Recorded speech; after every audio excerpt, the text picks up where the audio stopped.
Hello everyone, welcome to my channel unfold learning NCERT. और आज मैं लेकर आई हूँ आपके लिए complete introduction video for trigonometry class 10th। ठीक, जिसमें कि आपके चैप्टर 9, 10 और 11 के पूरे कॉन्सेप्ट में यहाँ आपको समझाऊंगी। फॉर्मूलेज जो भी यूज़ होंगे उनको याद करने का तरीका और जो भी बाकी की चीज़ें हम करने वाले हैं एक्सरसाइज में यूज़, वो हम इसी एक इंट्रोडक्शन में कंप्लीट कर लेंगे। That is for complete trigonometry. Okay, so आइए स्टार्ट करते हैं इंट्रोडक्शन पार्ट से। ट्रिगोनोमेट्री होता क्या है? ट्रिगो मतलब हो गया यहाँ पर ट्रायंगल और मेट्री इज़ फॉर मेजरमेंट। तो ट्रायंगल के जो भी मेजरमेंट्स होते हैं उनसे हम कोई भी चीज़ का कैलकुलेट करना या फिर प्रैक्टिकल लाइफ में हाइट किसी बिल्डिंग की निकालना है, जैसे बुर्ज खलीफा की हाइट निकालना है, तो हम इसी ट्रिगोनोमेट्री को यूज़ करके निकाल सकते हैं। क्योंकि इतनी लंबी हाइट मेजर करना और किसी भी हॉरिजॉन्टल लेक मेजर करना थोड़ा सा मुश्किल होता है, तो वो यहाँ पर हम ट्रिगोनोमेट्री के कॉन्सेप्ट यूज़ करते हैं। ओके, तो सबसे पहले हमें यहाँ ट्रिगोनोमेट्री में एक राइट एंगल ट्रायंगल लेना ही होता है। हमेशा अप्लाई करेंगे हम कोई भी राइट एंगल ट्रायंगल के लिए ट्रिगोनोमेट्री। ठीक, तो 90 डिग्री के अपोजिट जो साइड होती है इसको हम कहते हैं हाइपोटेन्यूज। ठीक, और बाकी के दो एंगल्स जो होते हैं एक्यूट एंगल होते हैं। तो इसमें से जिससे हम मेजरमेंट लेते हैं, कोई भी एक्यूट एंगल जिससे कि हम मेजरमेंट लेते हैं उसको हम कहते हैं बेस। और इस थीटा के अपोजिट जो साइड होगा दैट इज कॉल्ड परपेंडिकुलर। ठीक, ये बेसिक्स है, ये आपको आना ही आना चाहिए और जैसे जैसे आप प्रैक्टिस करेंगे सारी चीज़ें आपको बहुत ही जल्दी क्लियर हो जाएंगी। तो 90 डिग्री के अपोजिट हाइपोटेन्यूज, इसको मैंने कैपिटल एच लिया है।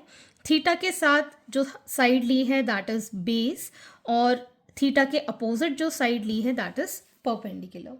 ठीक, तो सबसे पहला जो हमारा कॉन्सेप्ट हम पहले भी पढ़ते आ रहे हैं दैट इज पाइथागोरस थ्योरम। ठीक, ये हम जूनियर क्लासेस में भी पढ़ते आए हैं। Pythagoras theorem says that square of hypotenuse is equal to sum of the squares of perpendicular and base. So h square is equal to p square plus b square. तो ये बहुत ही basic सी चीज़ है, राइट एंगल ट्रायंगल में हम apply करते आए हैं। ठीक, अब हम इसको मार्क कर लेते हैं as a, b and c. ठीक, we have certain trigonometric ratios. ठीक, so first one is sin theta, इसके रिस्पेक्ट में ले रहे हैं। Second one is cosine theta, इसको हम कॉस थीटा के नाम से भी जानेंगे। And next is tangent theta.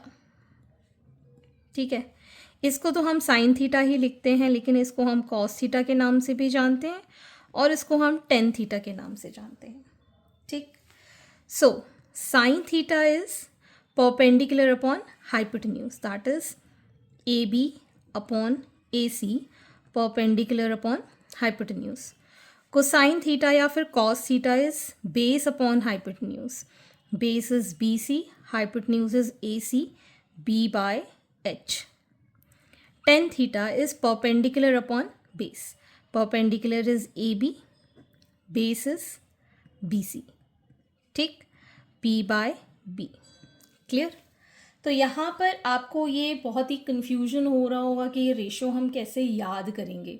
इसके लिए एक बहुत ही छोटी सी ट्रिक है, दैट इज पंडित बद्री प्रसाद हर हर बोले सोना चांदी तोले। पंडित बद्री प्रसाद हर हर बोले सोना चांदी तोले। तो sign theta is perpendicular upon hypotenuse, cos theta is base upon hypotenuse and tan theta is perpendicular upon base.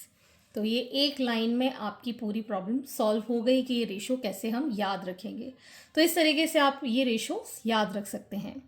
एक और मैं यहाँ पर आपको ट्रिक दूंगी। सम people have curly brown hair tightly pulled back. Some people have curly brown hair tightly pulled back. इस तरीके से भी आप याद रख सकते हैं।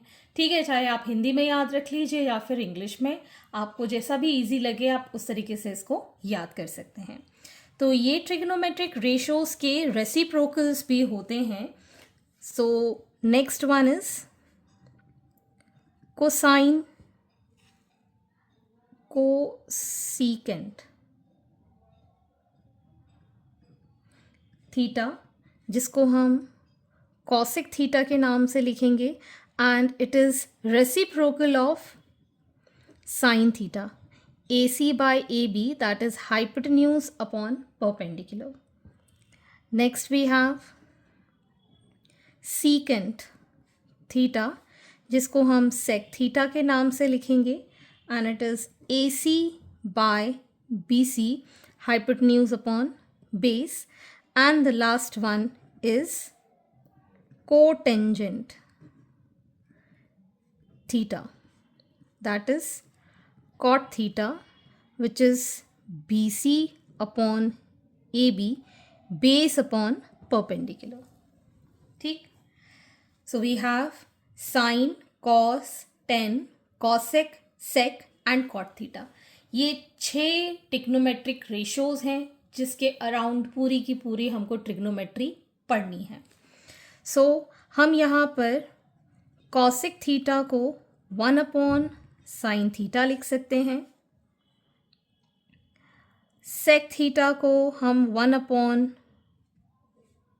कॉस थीटा लिख सकते हैं, कॉट थीटा को हम 1 अपॉन टेन थीटा लिख सकते हैं, साथ ही साथ हम टेन थीटा को sine theta upon cos theta भी लिख सकते हैं।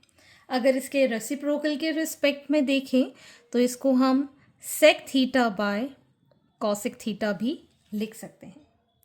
क्लियर? आई होप इतनी बेसिक सी चीज़ आपको पूरी तरह क्लियर हो गई होगी। ठीक, अब यहाँ पर हम एक और पॉइंट सीखेंगे, that cot theta into tan theta. जब हम इन दोनों का मल्टीप्लिकेशन करते हैं we get it as 1। Clear?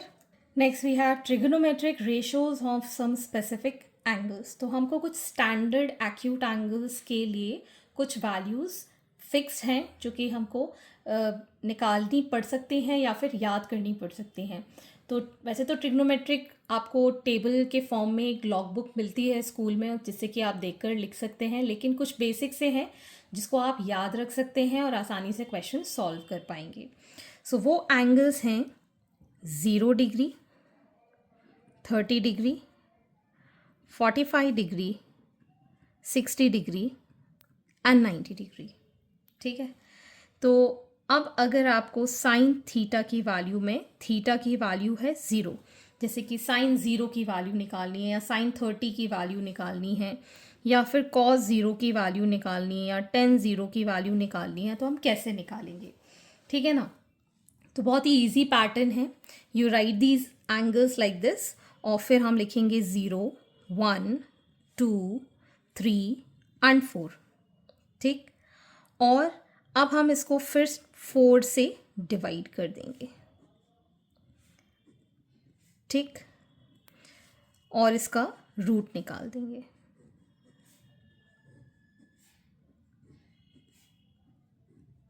ठीक, सो 0 अपॉन 4 इज 0, 0 का रूट निकालेंगे तो 0, तो साइन 0 इज 0। इसके लिए हो जाएगा 1/2, तो साइन 30 इज हाफ। 45 इज, ये कैंसिल आउट हो गया 2, सो 1/√2। 60 के लिए हो जाएगा √3/2, ये दोनों cancel 1, so root of 1 is 1। So sine 0 degree is 0, sine 30 degree is half, sine 45 degree is 1/√2, sine 60 degree is √3/2, sine 90 degree is 1। ठीक है, ये तो साइन के लिए हमने निकाल दिए हैं। अब आपको कॉस के लिए लिखना है तो इसको उल्टा करके लिख देंगे, जैसे कि 1 √3/2, sine 45 is 1/√2 and cos 90 is 0। ठीक है, so cos 0 is 1, cos 30 is √3/2, cos 45 is 1 by root 2, cos 60 is 1 by 2 and cos 90 is 0. Clear? अब इसको हम रेशो करके 10 के लिए लिख देंगे. सो 0 बाय 1 इज 0. इसको डिवाइड करेंगे, सो 1 बाय रूट 3. इसको डिवाइड करेंगे 1. Here we have root 3 and it is not defined. So 10 0 degree is 0, 10 30 degree is 1 by root 3, 10 45 is 1, 10 60 is root 3 and 10 90 is not defined. तो आप ये 3 वैल्यूज़ याद रखिए, बाकी आप कैलकुलेट कर सकते हैं रेसिप्रोकल या फिर वैल्यूज़ पुट करके. क्लियर? आई होप यहाँ तक आपको पूरे कॉन्सेप्ट अच्छे से क्लियर हो गए होंगे. Next, moving on to the next topic. Next is trigonometric identities. So trigonometric identities के लिए बिल्कुल फर्स्ट टॉपिक पे वापस चले जाएंगे. यहाँ पर हम ट्रायंगल 90 डिग्री पुट करेंगे. यहाँ पर this is hypotenuse, theta degree के साथ बनेगा बेस, इसके opposite perpendicular. So Pythagoras theorem से मैंने बताया था that H square is equal to P square plus B square. ये आपका बेसिक सा जो मैंने बताया था. ठीक है. अब जब इस इक्वेशन को अगर हम हाइपोटेन्यूज स्क्वायर के साथ डिवाइड कर दें, ठीक है ना, dividing bye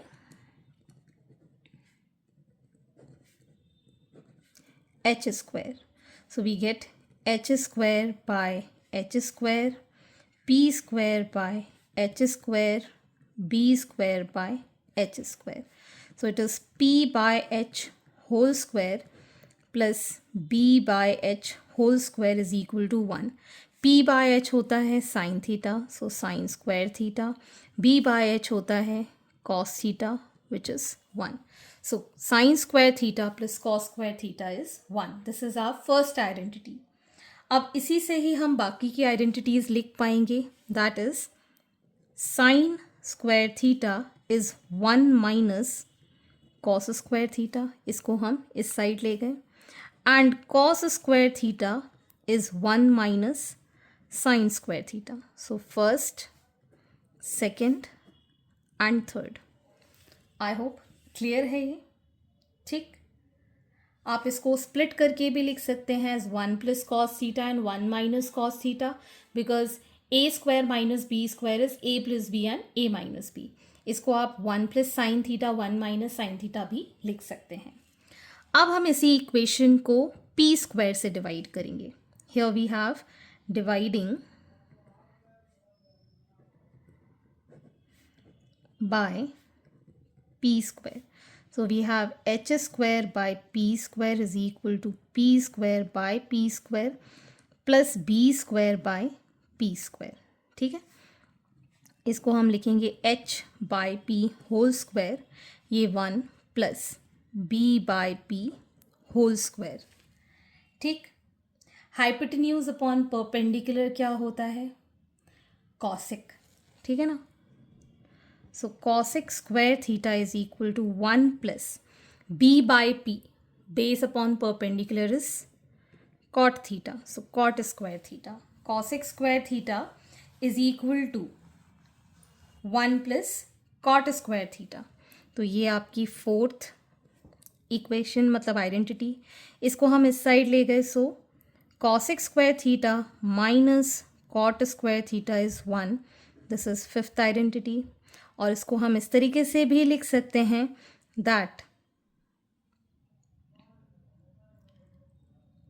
cot square theta is equal to cosec square theta minus 1. This is our sixth identity. तो ये याद रखिए और ये याद रखिए. इसी इक्वेशन को dividing by B square. So we have H square upon B square, P square upon B square, B square upon B square. इसको हम लिखेंगे h by B whole square is equal to P by B whole square, और ये cancel out तो 1. तो h by B क्या होगा? It is sec square theta is equal to p by B is tan square theta plus 1. ये tan theta होता है, square किया. तो ये आपकी आ गई seventh identity. We can write this as sec square theta minus tan square theta is equal to 1 eighth and sec square theta minus 1 is equal to tan square theta, that is 9.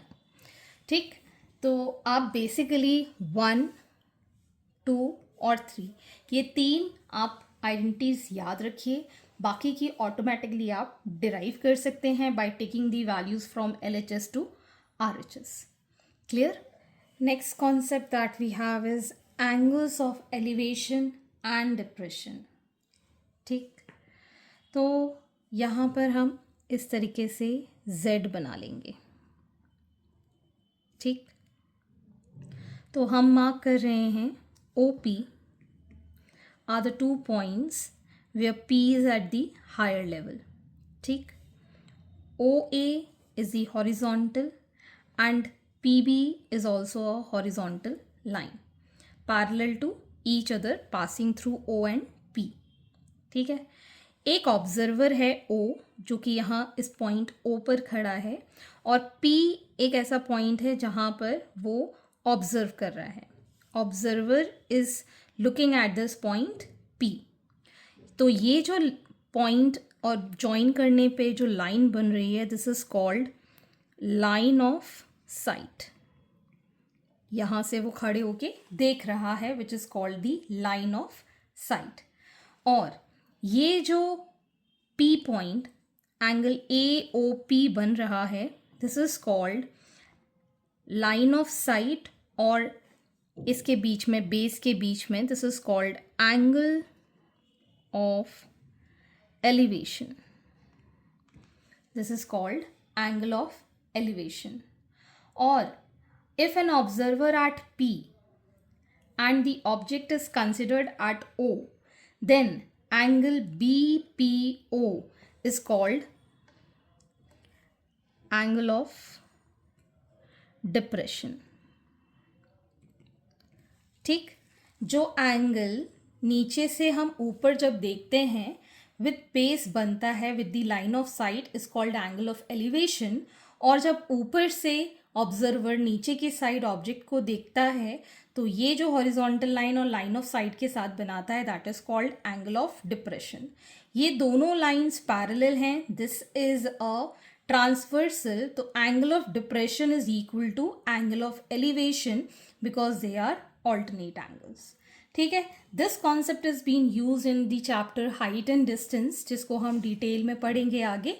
ठीक है, सो trigonometry में जो भी concept जानने हैं वो सिर्फ इतने ही हैं, इनको आप अच्छे से समझ लीजिए और जैसे जैसे आप क्वेश्चन प्रैक्टिस करेंगे आई एम श्योर आपको सारी एक्सरसाइजेज ईजी लगेंगी. बहुत ही स्कोरिंग टॉपिक है और आप इसमें पूरे के पूरे फुल मार्क्स गेन कर सकते हैं. ओके, आई होप आपको मेरा ये वीडियो ज़रूर पसंद आया होगा और मिलते हैं नेक्स्ट वीडियो में जिसमें कि मैं एक्सरसाइज आपकी सॉल्व करवाऊँगी. Okay, thank you for watching.